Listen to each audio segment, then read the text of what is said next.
Hello, ladies, gentlemen, and whoever or whatever you identify as. Welcome back to the Shed of Dread, and welcome to another video. Right, didn't take long, did it, for the media to start turning on Jodie Whittaker and Chris Chibnall? You know, that same media that called us all arseholes and misogynists and sexists and God knows what else they could magic out their arse. But now the time's changing, so the reports. I'm going to read you one. It's from a magazine called the Book and Film Globe. And their title is The Terrible Reign of Chris Chibnall Finally Ends. The showrunner who wrecked modern Doctor Who steps aside. Now, I never heard any of them saying anything while it was on.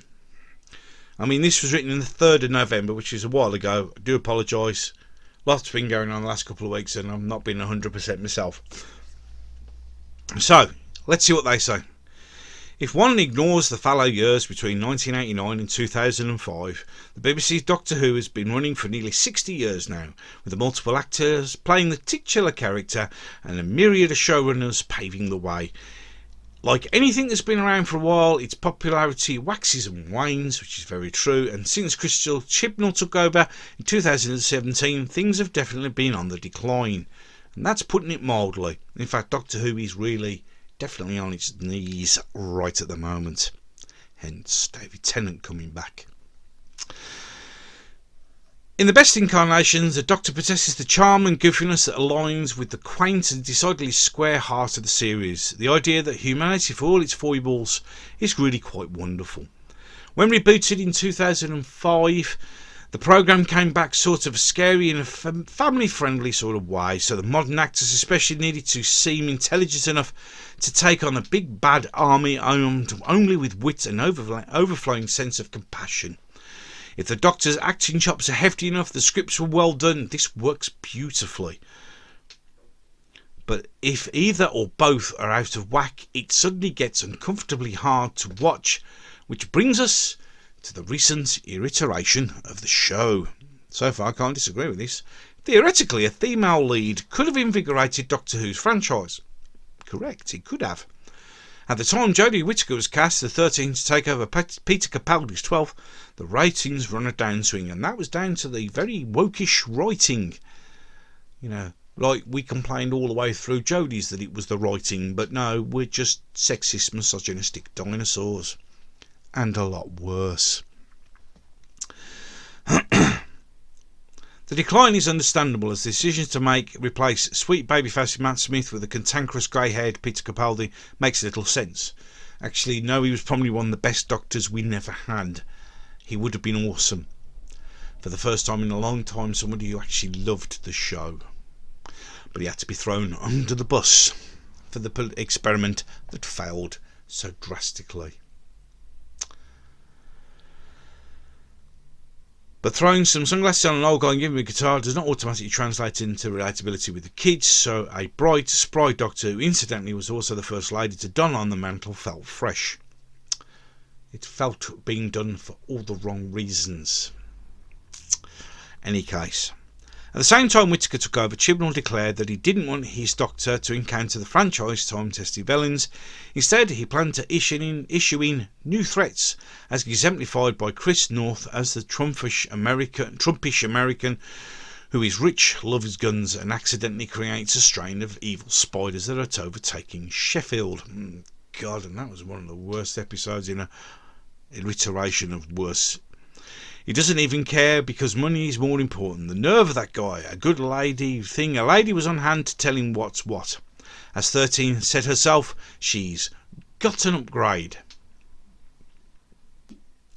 Identity politics took precedence over storytelling, as viewers simultaneously complained the show was too woke and also too conservative. Weak stories did not grow stronger in the hands of Whittaker. She projected a general air of likeability and gamely does her spunky best, but comes across more like a childhood friend's kindly parent than a nearly eternal lord of space and time. Her companions were most delightful characters and actors, but for some reason, instead of maintaining the Time Lord's sense of distance from the humanity, the show morphed into My Little Doctor. I like that. Friendship is magic. The ancient figure who's lived for thousands upon thousands of years, or even longer now, thanks to the charmless child, cares about humans, but we are like puppies, not equals. During the 13's tenure, companions became the fam. Fucking hate that. And suddenly the independent Doctor couldn't do anything alone. It felt like every episode became all about the people sitting down to talk about their sads. And the ratings reflected how little anyone else wanted this. Even 13's Chibnall's final episode, The Power of Doctor, which assembled three of our hero's most dastardly foes, a handful of former companions and several titular stars from the past, excuse me, almost mostly stood around talking. The Cyberman who marched to the haunting rhythmic unison only existed to assimilate all human life, suddenly donned Queen Amidala headdresses and capes, and stopped about all out of sync or casual like. Their evil counterparts, the Daleks, who whiningly shouted "exterminate" before shooting lasers that made cool skeleton outlines of their victims, and menacingly formed a harmless circle so the rogue Time Lord the Master could dance it out to ABBA. Wasn't ABBA. It was Boney M. Rah Rah Rasputin was by Boney M. Wasn't an ABBA song. I'll let you off. You poor child. It was embarrassingly stupid. Okay, to be fair, the Master cheesy dancing to the questionable pop hit was pretty Doctor Who-y. Was it? Huh? Any case. But should have been performed for the human companions to view in helpless horror while they're bested, instead of the soulless robots programmed to destroy all life passively watching, probably wondering why it was on in the first place. So many villains chattering away, yet nothing happens at all. Thus, the Chibnall 13 iteration of the show played out like an Amy Sherman Pandio had a lobotomy and gave sci-fi a try without even taking a cursory glance at the source material. Pretty much like the person who played the Doctor. As 13 resisted regeneration so she wouldn't lose her fam. Really? Things got finally pretty exciting. No, they didn't. Instead of regenerating into the next full-time Doctor, she turned into a cherished hero of the past, igniting all kinds of giddy optimism of what comes next. The 30-second preview of the series' future, coupled with the reboot King Russell T Davies, has already spiked ratings and increased the hype for the 60th anniversary specials slated to air in late 2023. After all, it's not hard to feel good about being in the hands of a Doctor Who you can trust. And that was written by Paula Schaffer, who clearly doesn't know the difference between ABBA and Boney M. But also, you can't really complain about what she said, because that's exactly what it was. Now, as you can see, with all the brouhaha and everybody getting a bit upset, everybody understands the feelings of the show, and you can see people struggling to accept the way things are going. There is cautious optimism at best, just I don't give a shit at worst. Doctor Who's going to have to do something special to bring back viewers.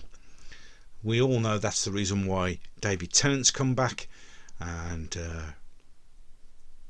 Catherine Tate playing Donna Noble, because it needs to be good. Really, really good. Although we have to admit that the 60th anniversary filming schedules, which overshadowed everything to do with Jodie, were a good thing.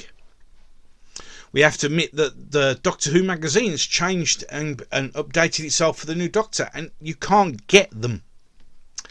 For the first time in 5 years, you're struggling to get hold of a Doctor Who magazine, because people are getting excited about Doctor Who again.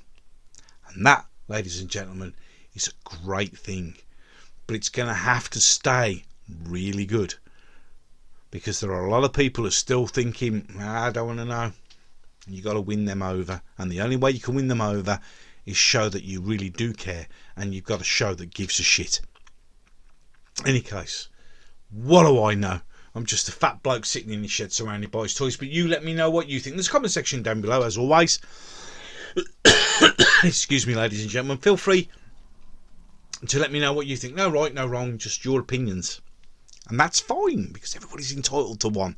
Ignore what other people say, that you can only have their opinions. You can have whatever opinion you want. I'm not going to tell you you're right or you're wrong. It's your opinion. If you enjoyed this video, just hit the thumbs up button and give it a like. Share away if you so desire. That would be very nice of you. It does help with the algorithms and helps with the channel. If you really enjoy this, so my foot got caught in my headphones, and that would be embarrassing when I stood up and fell over. Although you'd probably enjoy it. Any case, if you enjoy this video and you want to watch more videos like this, you can hit the subscribe button. Now, I keep forgetting to mention it. Then when you do that, there's a bell. If you select that bell and click it to all, YouTube may, and I say may, you never know. Sometimes it does, sometimes it doesn't. It all depends on how it's feeling. And sometimes, even if you've done it, they turn it off. Who knows why? If you do that, you should get a notification from them that I've done another video, which means you can watch another one. It's amazing, isn't it? And if you do that, I should be eternally grateful. I'm afraid I can't offer you any more prizes other than that. And with that, and as always, and until the next one, ladies and gentlemen, I'm going to love you and leave you. Thank you for boo, excuse me. Oh, God, I've got such a thumping headache. Whatever this crap is, probably the COVID. Yeah. Any case, thank you so much for spending some of your very precious time with me.